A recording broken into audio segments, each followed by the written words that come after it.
Let's bring in Sky News contributor Kosha Gator for the latest from the US. Kosha, let's start with that CNN town hall where Kamala Harris called Donald Trump a fascist. That's after she claimed he admires Hitler.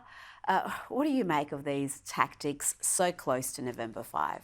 She seems to have chosen her closing argument. In her 90-day sprint, she toyed with sort of an economic message, a couple of other things, and now she's coming back to the tried and tested, he's Hitler, he's a fascist, that whole argument. I don't think it's going to make a difference, number one, to the everyday working class people and middle class people in the electorate who don't care about that. We've seen this movie before. It's also very irresponsible. Many people have been saying that, given that the man has literally dodged 2 assassination attempts and the media swept it under the rug, and here we are back to this rhetoric. It's incredible that they would go down this road, as you said, with 2 assassination attempts in as many months. And it's the boy who cried wolf. We've heard this hysteria, hyperbole from them over and over again. No one's buying it other than that voter bloc that's going to vote for her anyway. Yeah, it's going to be interesting to see if it has any impact. Now, let's look at a hilarious self-own here from the Washington Post, which has gone Trump derangement crazy. They did some polling. They commissioned some polling and found that voters trust Donald Trump to protect American democracy more than they do Kamala Harris, despite the rhetoric they've been hearing from the Washington Post and others. When asked which of the 2 candidates would do a better job of defending against threats to democracy, 43% picked Trump and only 40% picked Harris. And this was from a sample of just over 5,000 registered voters in the swing states of Arizona, Georgia, Michigan, Nevada, North Carolina, Pennsylvania and Wisconsin. And this is the same paper, Kosha, that is just pushing those Democrat talking points endlessly about Trump being a threat to democracy. So funny. They have just been framing it as this abstract idea, threat to democracy. I don't think they even know what it means necessarily. And the only concrete thing they point to is J6. On the other side, what's a threat to democracy? Do you trust if the elections are being conducted fairly and properly? And 70% of Republicans and 40% of all Americans don't think that's the case. Do you think you have a border? Because without a border, you can't have a country. We all know where the country sees either party on that issue. And other things too, like the criminal justice system. Do you think it's fair, or is it applying different justice standards to different people? Case in point, Trump himself. So on all those issues, demonstrably, the other side has really kind of given away the high ground on being preservers of democracy, yet the packaging of it is something that they can't seem to get away from.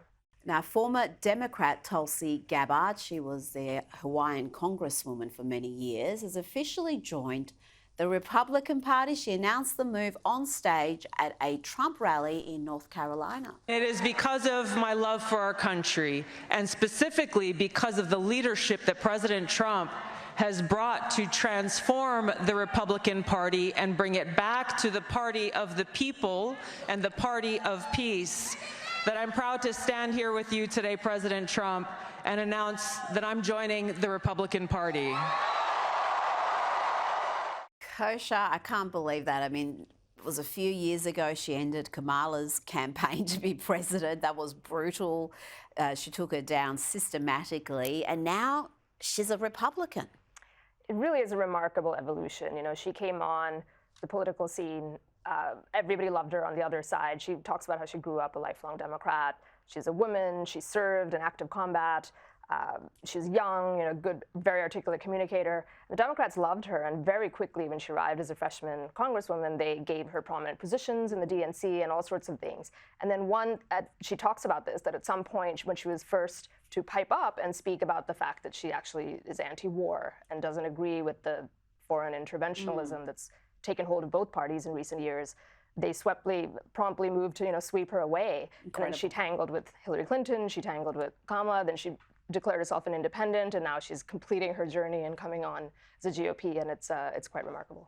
And she says they've abandoned their values. She hasn't left them. They've left the values that they once embraced, and there really is no choice. If you don't want to have war, if you value free speech, free expression, there's really only one side of the major parties that you can sit with. Now, the Democrats are in panic mode. We've seen all the Hitler talk, all the fascist talk.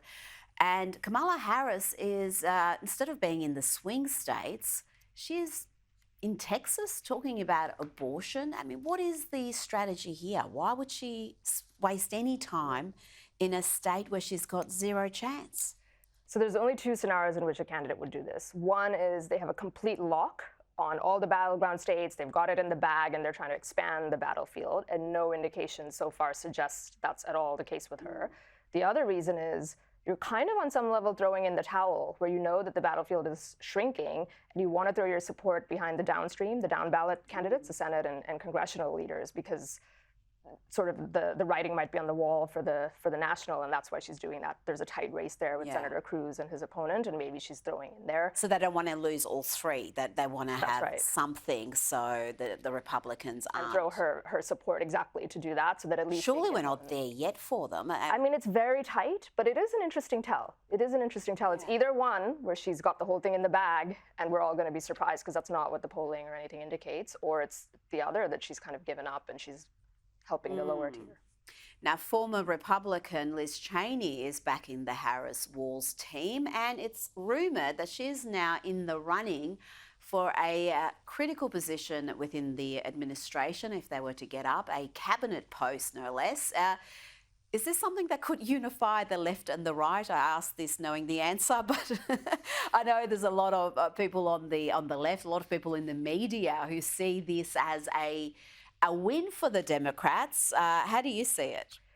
In a way, it's no surprise, and it does point to maybe personal career ambition is coloring Liz Cheney throwing down with Kamala Harris on top of her ideological alignment. It also, again, shows that point about how the two parties have really converged in the last 40 years in being the party of war and foreign adventures and all of that.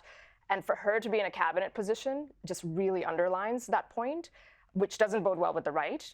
She's probably become one of the most hated figures on the right, Liz Cheney, and as evidenced by her loss in Wyoming. I reckon Kamala's more popular amongst Republicans than Liz Cheney. She's viewed as almost sort of harmless in a way, or like a puppet or a pawn, as opposed to Liz Cheney is a little bit more malicious. I think she's seen as a traitor. So I think as someone who has pretended to be on your side and turns out to be anything but, there's more venom for that sort of person. And I think there's people within, you look at how Robert F. Kennedy Jr. is being treated, there's probably more venom for him than there is for a lot of Republicans. And Tulsi, who we just And Tulsi, yeah, absolutely. Now, the son of George Soros, Alex Soros, continues to post pictures of himself with leading Democrats. Often they are visiting him in his apartment. Tell me, Kosha, about the influence of Soros and his many foundations on the American political life. He has been enormously successful in influencing the US justice system, for example, and I would argue for the worse. But this is something I think that doesn't get spoken about enough. A lot of money, a lot of effort goes into extending this influence. Yep, and he's flexing, obviously, because he loves to show those photos of rubbing shoulders with prominent Democrats. And he's flexing that his multi-billion dollars, he's taking over the mantle of his father, George Soros, who's very, very elderly, and he's going to carry on the family business, if you will, which is, as you say, they're very rich, so they can just throw money at different causes and lobby, but they've also been very insidiously effective at influencing local politics and throwing money into races that people don't pay attention to, like the local district attorney, local prosecutors, but that actually really do affect the American way of life. And we've seen that in places like California and Chicago and elsewhere, where they have decriminalized things and don't hold people accountable, don't enforce the law, and just all the mayhem that unleashes. They have a lot of those fingerprints lead back to the Soros family. Well, New York Post has done some fantastic reporting on just how far and wide this influence has spread. But you're right, those DA races may not seem significant when you're thinking about who's going to be president, but they have enormous power, and this two-tier justice system, the crime rate, all those sort of issues we talk about emanate from there. Yeah, it's a big problem, because if people don't enforce the law or prosecute bad wrongdoing, you see crime increase, and then people always point to El Salvador as an example, where you go the other direction, and pretty quickly you can see crime decrease, and both George Soros and Alex Soros have been on the first side of that equation. As we say, elections have consequences. Vote accordingly. Kosha Gator, thanks for your time tonight. Pleasure.